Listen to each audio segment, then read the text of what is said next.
The title of this short message is Before the Election. Before you vote, before the election. In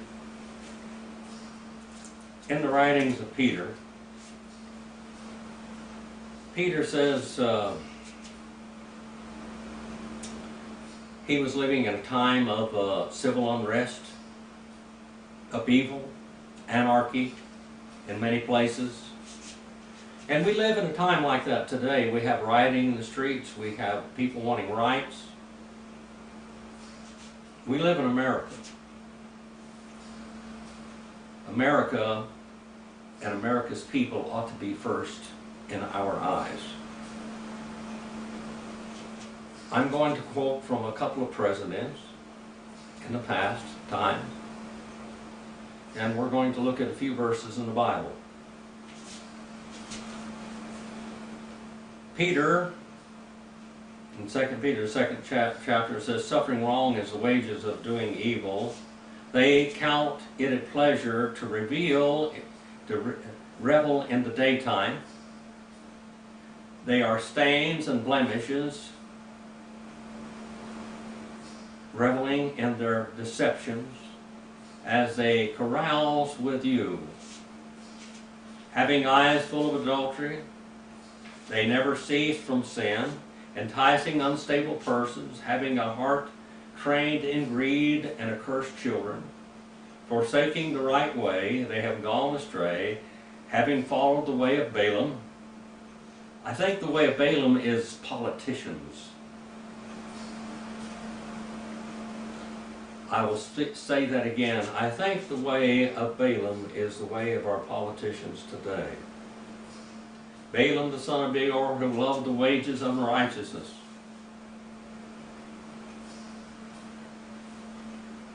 But he received a rebuke for his own transgression, for a dumb donkey, a donkey that couldn't speak, spoke. Speaking with the voice of a man, restrained the madness of the prophet. Again, in 1 Peter, the 2nd chapter,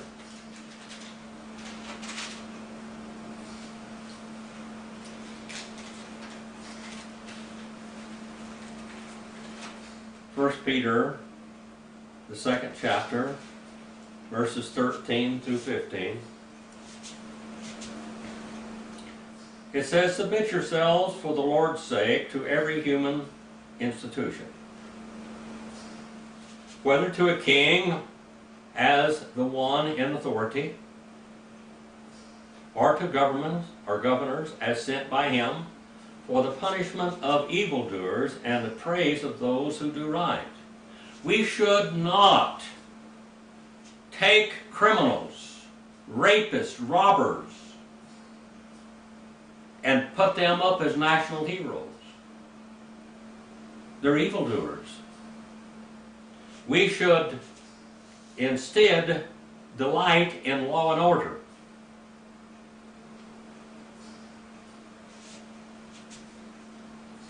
"Submit yourselves for the Lord's sake to every human institution, whether to a king or as to one in authority, or to governors sent by him for the punishment of evildoers and the praise of those who do not do right.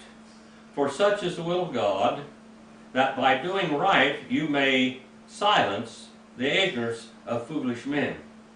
Act as free men, and do not use your freedom as a covering for evil, but use it as bond slaves of God."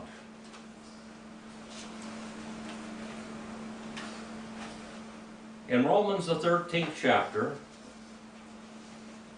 we have another admonition by the Apostle Paul to the church of Rome, or to the churches of Rome. Now we live in a time, I want to state this again, of civil unrest. This election that we're about to have here may be, or may cause, an absolute civil war in this country. There are people trying to take over the world and over the society. I don't believe in McCarthyism. I never did. He was an extreme radical. So many people on the right extreme, and on the left extreme are radicals. Radicals. Radical right, radical left. There ought to be some place in the middle ground. I want to say this one thing. America has had a tainted history. But brethren and sisters, we have one of the greatest countries in the world. My people, the Native American people, were great subjects of what we call torment and upheaval and evil in this country. America has made many mistakes in history. American leaders, there have been many American leaders that were good men and tried to do good, and there were American leaders that were just evil from the very beginning.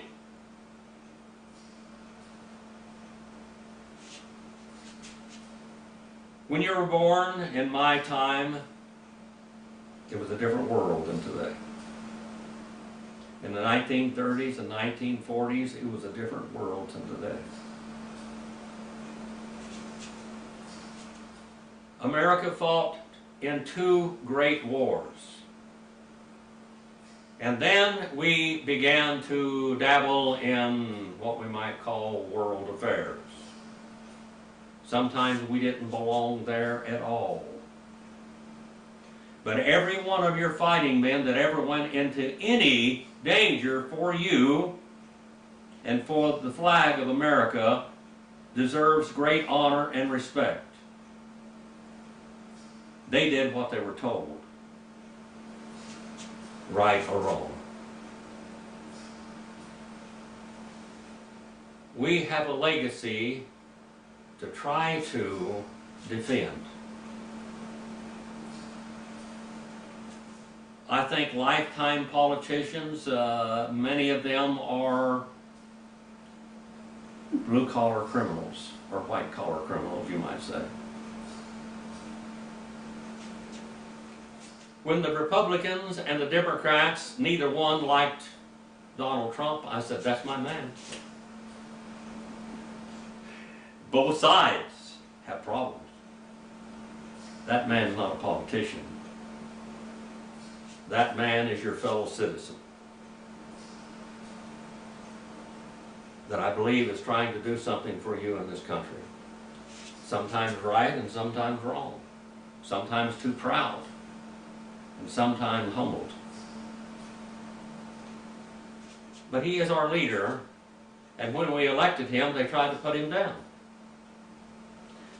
Before the election, before you vote, think about these things.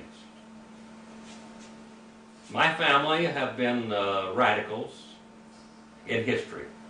John Paul Jones, Rand Paul, Ron Paul, my cousins. These people have been leaders and sometimes took some unusual stands about some things. But things we need to make ourselves think about what's going on in the world today. When we have riots in the streets and politicians are saying, yay, yay, yay. Something's wrong someplace, people. Anarchy, violence, murder, theft, rioting. Groups have taken over whole cities. I'm not just talking about the blacks either, people. We're talking about no-go zones. I think that when you move to America or when you're born in America, you ought to be number one, the country ought to be number one, important to you.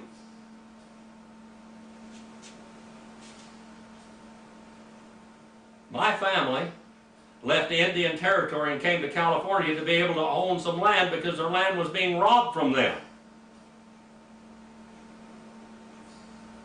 They came to California and they bought an acre of ground. My grandfather and grandmother. My great-grandmother came to California. And then my great-great-aunt, Mississippi Paul, came to California. And she lived there until she died. They came there to escape persecution. There have been no people in America more persecuted than the Native American people. And that's a black mark on history of America. From Andrew Jackson onward and before. But me as an American Indian, I am an American. And my country is very important to me. And I am a political scientist, and I taught Western civilization and American history and world history. And people, it isn't always real good. But you better pay attention to what's going on right in front of your nose. It's very important. One more time, we have an admonition of the Bible, of a Bible prophet, of a Bible apostle, the Apostle Paul. I'm going to read this to you from the Amplified Bible. Let every person be loyal and subject to the governing civil authorities, for there is no authority except by God, by His permission, by His sanction, and those that exist do so by God's appointment. Therefore, he who resists and sets himself up against the authorities resists what God has appointed and arranged in divine order. And those who resist will bring down judgment upon themselves. It seems like in America today, there is no right and there is no wrong. Come to America and you can vote in any language in the world. Us American Indians, we had to learn English or get beat up. But the rules have changed. The rules have changed. When I grew up, I was left-handed, but I was made to write right-handed. They never could teach me to shoot right-handed. But I learned to write right and left-handed.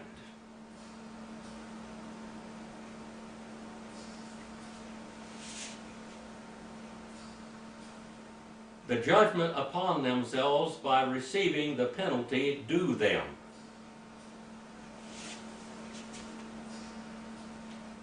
The far left side wants to disarm the police and to disfranchise them, so to speak.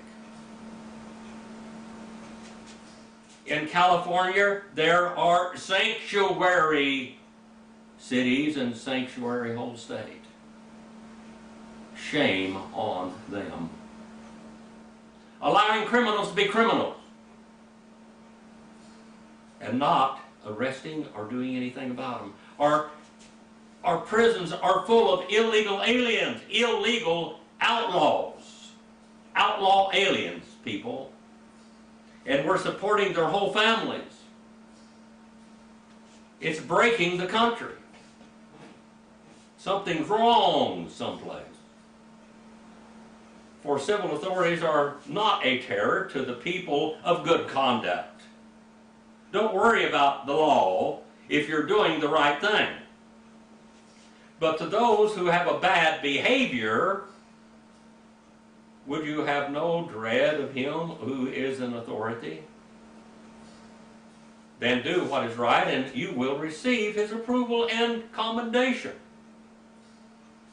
For he is God's servant for your good.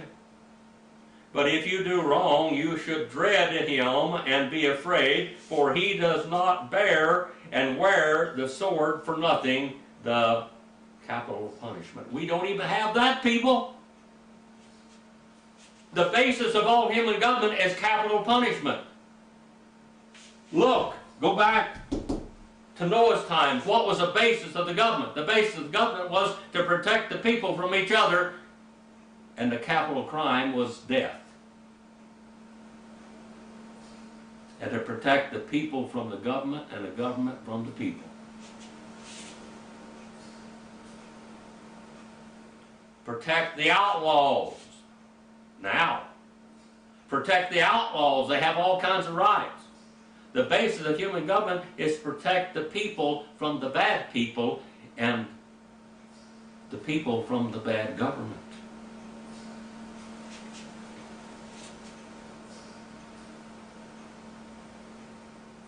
He is God's servant to execute his wrath, his punishment, and his vengeance upon the wrongdoer. Therefore, one must be subject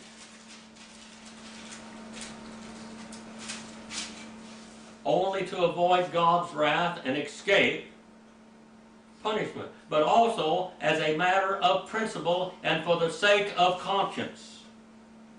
You know when you're doing right and wrong.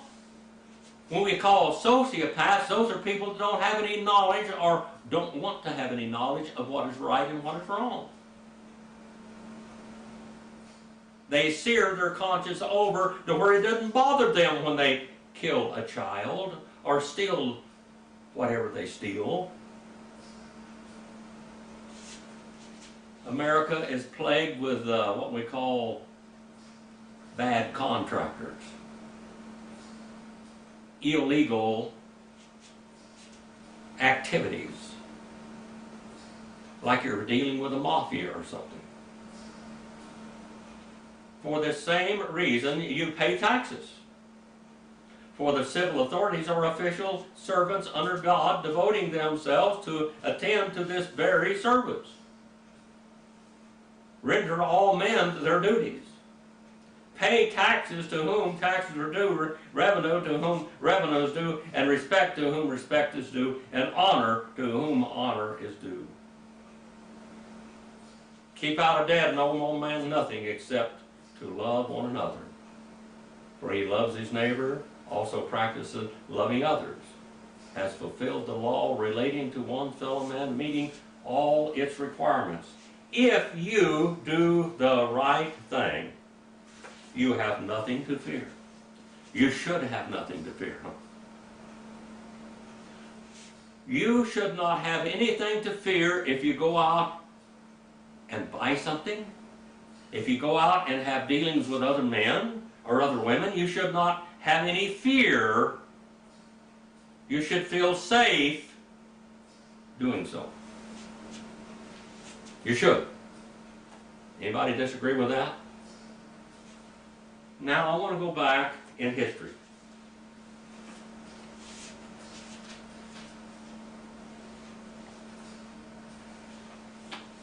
We're going to talk about, we have real good immigration laws. We don't need to reform our immigration, by the way, people. It works. It's been working for many years. For all of the last century it worked. The problem is we have outlaws wanting to come in this country and demand rights when they have no rights. They have no even foundation for rights.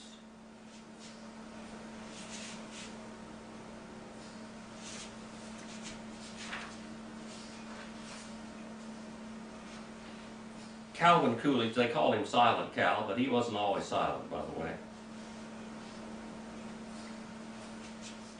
These are some of the words that he spoke so many years ago in December the 6th, 1923. I think we ought to listen to this today. We have people coming into our country flying their country's flags. We have people coming in our country demanding to have the rights under their country or their religion's laws.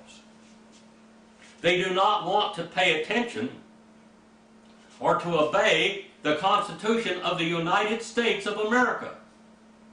They want to be under their own laws, their own rules. If they want that, then let them go home. They should have never come here. Yeah.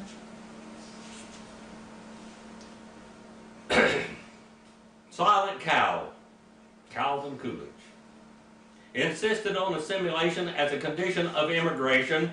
In his December the 6th, 1923 message to Congress, Coolidge said, "American institutions rest solely on good citizenship. We all ought to try to be good citizens. If you're not a good citizen, you ought to be in jail or executed. Simple as that. Citizens need to be protected from bad citizens. citizens need to be, and they have a country has a responsibility and a demand from God Himself to protect its people from outlaws. When outlaws become heroes, something's wrong. Bonnie and Clyde. Bonnie and Clyde. Boy, they tore this country up for several years. Robbing and stealing, and they became heroes. What's wrong with that? We were going through a depression. We had a terrible time in the 30s. Everything was going awry. People were starving to death. They were living on the streets. My people, after the Depression, lived in a little shack with a dirt floor with no running water, no electricity, and I grew up that way. It would do everybody good if they grew up that way, because then you might appreciate what you got. You know, when something's given to you, you have no appreciation for it, do you? I remember when I was young, before I was 5 years old, I was out picking cotton in the fields, working. We didn't have any shades, we didn't have any toilets, we didn't have any rights. What we got a right to do was go and get 6 cents a pound for the cotton that we picked. And right out on the farm where I lived in California, Sonny Van Burst said, get in that trailer, boy, get in there and stomp that cotton down now, stomp that cotton down. You're not finished yet. I'd take my little sack of cotton up there, and I was a little bitty boy, and climb up in that thing like a child, get in that trailer, boy, and stomp that cotton down. I was scared way up high. Probably 12, 14 feet high those cotton trailers were. Marilyn went out in the fields there one time, her and her sister, they were going to make money. And how long did you work, Marilyn, out there in that hot sun? 5 minutes. 5 minutes, and you were finished. My grandmother picked 100 pounds of cotton a day at least. That was $6, people. With no water, with no rest times, no welfare, no food stamps, no Medi-Cal.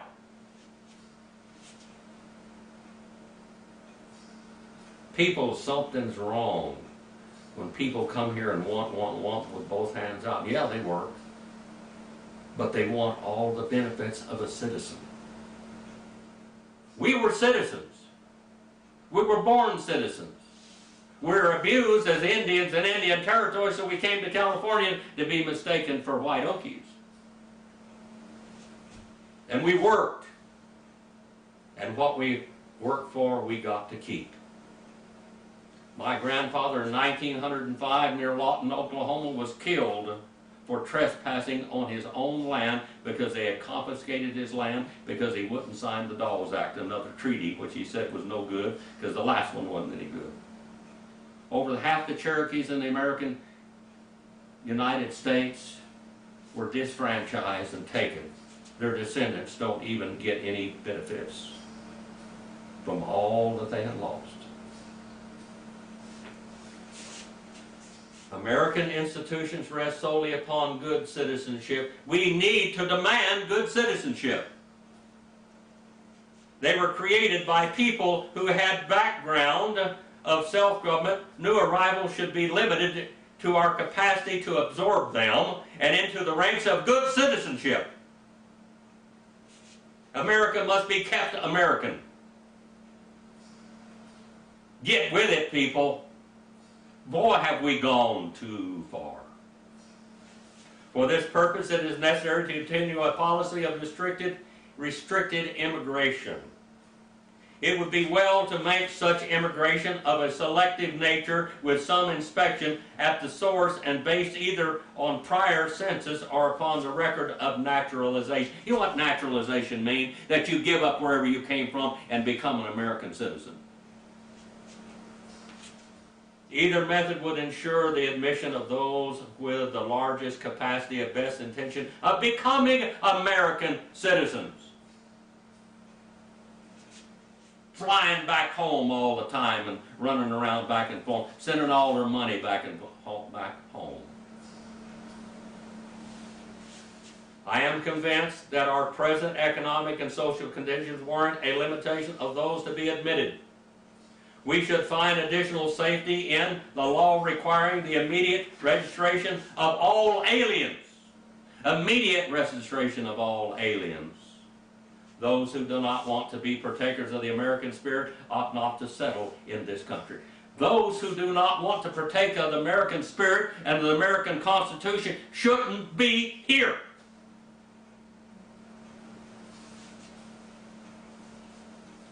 Shouldn't be here. Years later, we had a president that was assassinated. We had a coup.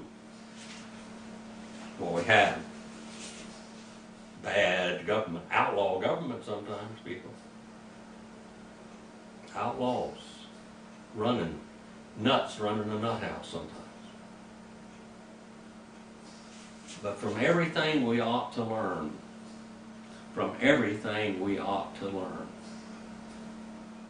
We need to clean house. We need to drain the swamp, so-called. The lifetime politicians living off of you. Predators and leeches of societies.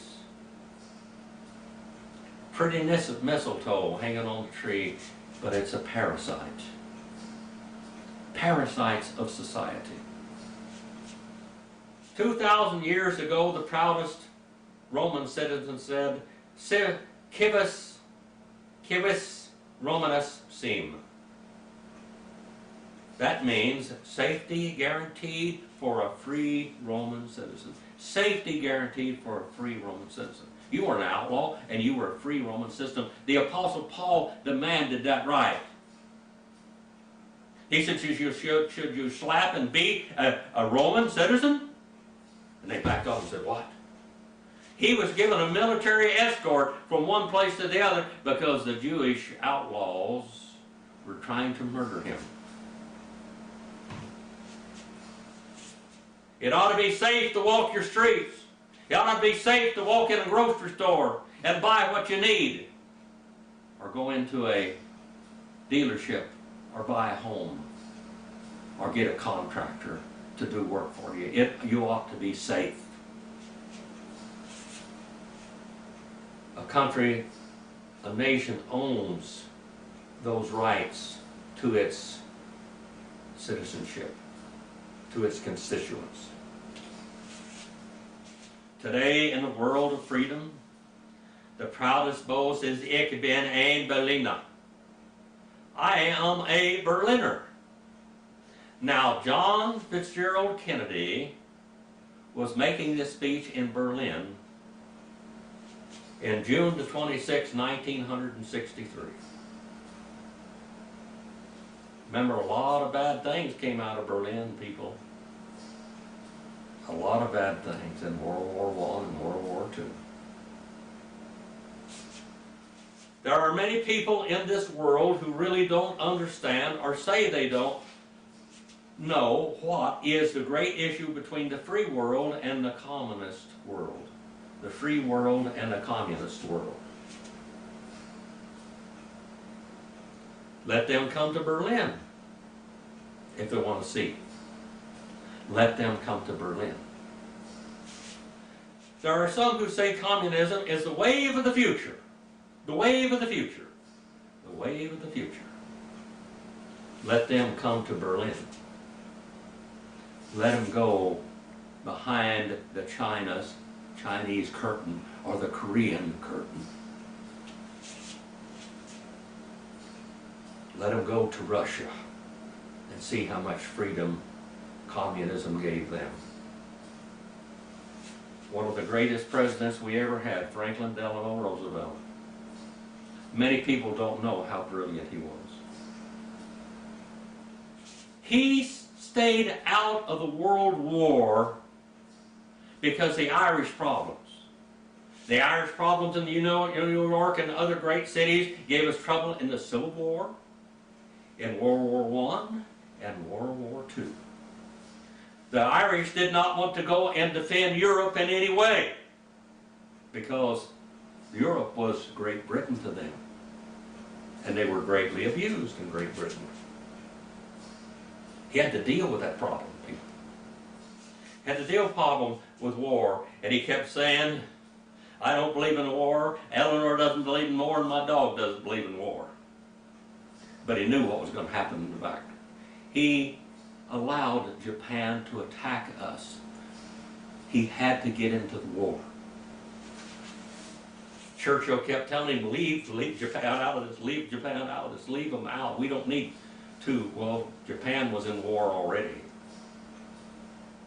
When America declared war on Japan because they attacked us at Pearl Harbor, which now Roosevelt had an excuse to do, and before he was staying out of the war because the Germans were going into Russia because they knew we were going to have to fight Russia sooner or later, and they may as well let them get whooped down some. That was brilliant. Without it, how many political scientists tell you that? That man stayed out of the war for a long time because they thought that Germany would go into Russia and wipe it out in 6 weeks. He sat back and said, we've got to fight them anyway. If there aren't so many of them, we're going to fight less of them. Let it go on for a while. But he had to have an excuse to get in the war. He went on, he laid back. He put all the money and all the troops, all of the equipment for the troops in Great Britain's hand as much as he could. On the Lend-Lease program, everything he could do. Because if Great Britain fell, the world would fall. 2 men saved the world. Churchill and Franklin Roosevelt. Both men were great. But the greatest thinker of the two was Franklin Roosevelt. He thought through so many things. A lot of you that are staunch Republicans don't like that because he was a Democrat. His cousin was a Republican, but they were on the same page. All Franklin Roosevelt did was put in order and put in power what his cousin had already started. Remember the right of a citizen? Remember what the right of a citizen is? The right of a Roman citizen is to be protected. You should have freedom and you should have protection as a citizen. The government is to protect you from, you have a right to accept and want and demand protection from the bad guy. If the government doesn't protect you from the bad guy, that government isn't doing its job. If the government doesn't protect you from the bad people, it's not doing a bad job, whether they be corporations or whatever.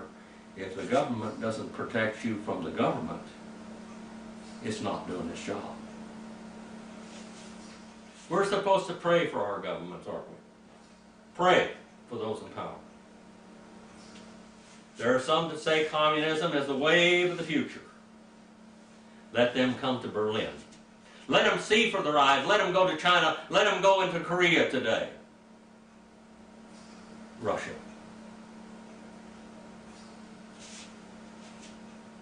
There are some who say in Europe and elsewhere we can work with the communists. Let them come to Berlin. East and West Berlin.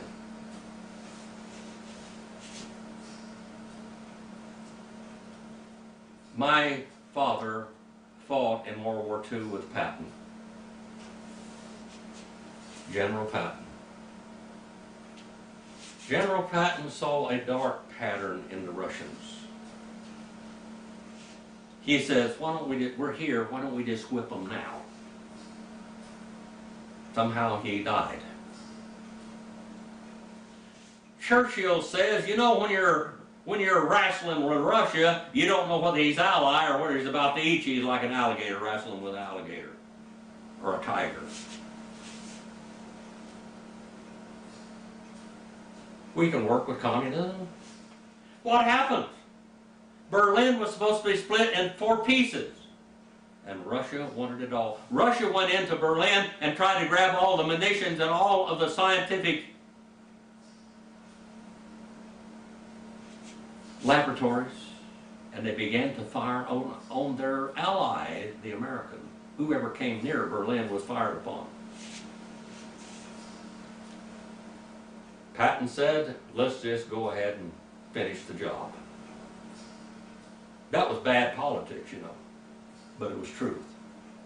We had problems, didn't we? We still have problems with communism. Do we still have problems with Islam?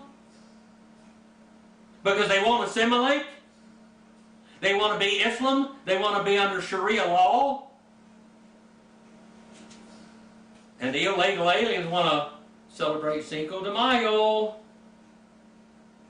and wave their flags. They don't want to be Americans. Let them go home and let them be where they want to be, where they want to act like, where they want to live, where they want to talk the lingo. If you're American, you ought to speak the language of America. We had to, as American Indians. We had to, and this was our land. But we were made to speak American, English. If you can't speak English, you shouldn't be able to vote. Ooh, that's a wild, radical statement, isn't it? Isn't it reasonable, though? But it's so radical today because we're mixed up in such a goulash of understanding and reasoning today. We're not even under the Constitution of the United States. We're under 1,000 constitutions. Anybody in this country, well, they want to talk their own lingo, they want to do like they did back home. Let them go back home.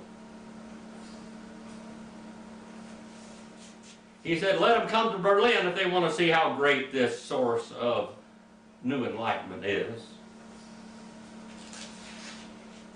They say that we can work with communists, let them go to Berlin.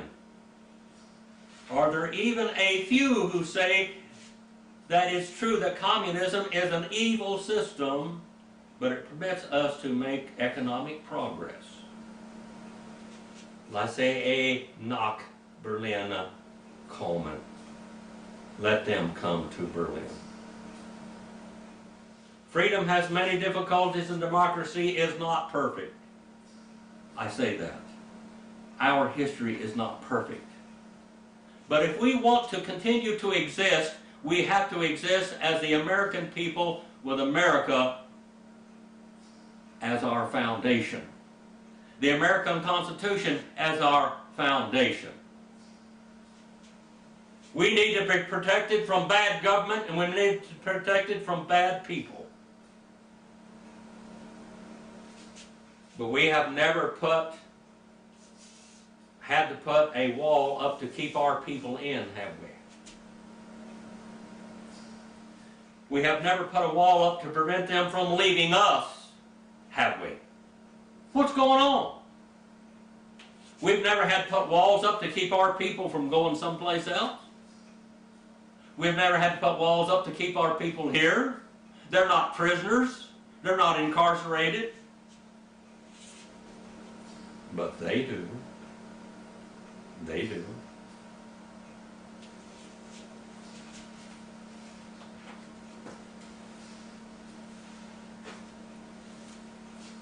Before you vote, before the election, think on these things. Think on these things. That every person, being subject to the government authorities, for there is no authority except from God, and those which exist are established by God. America, many times, have rigged elections. We have rigged elections. We have dishonest elections. That's a fact. Study history. The people, many times, most of the time, don't elect the people who they're voting for. Something wrong someplace, people. Something wrong someplace. Our government exists by the mercy and by the, what we might call, the permissive will of God. And you have a responsibility. We have to do the best we can to do the right thing. First of all, we owe it to God. And we need to put people in our society that protect us from bad government, and protect us from bad decisions, and protect us from anarchists and civil war.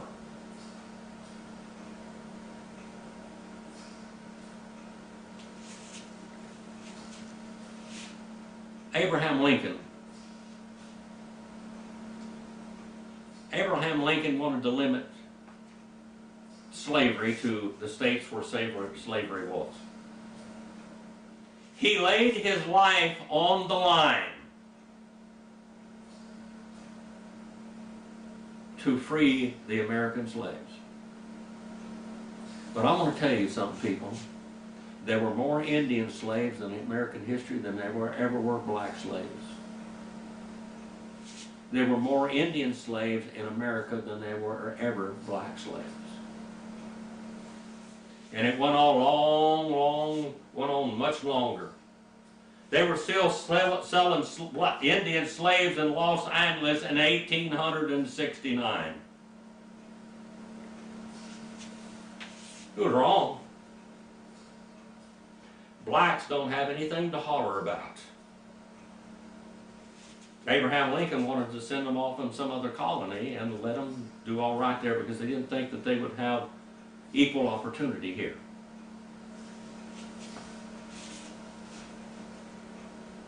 And a lot of the black people, they looked down on Abraham Lincoln as Lincoln was the most racist president. Hogwash. Abraham Lincoln died for you to have freedom. He was murdered because of that. We had a civil war that if he'd have lived, he could have healed it up. But that went on for over 100 years after he died. I lived in it, people. I saw it. I'm an old man. And I'm a scared old man today when I saw our world change and turn upside down. Our world has changed, people, but it's about to change more if we don't do something about it. If we don't demand law and order.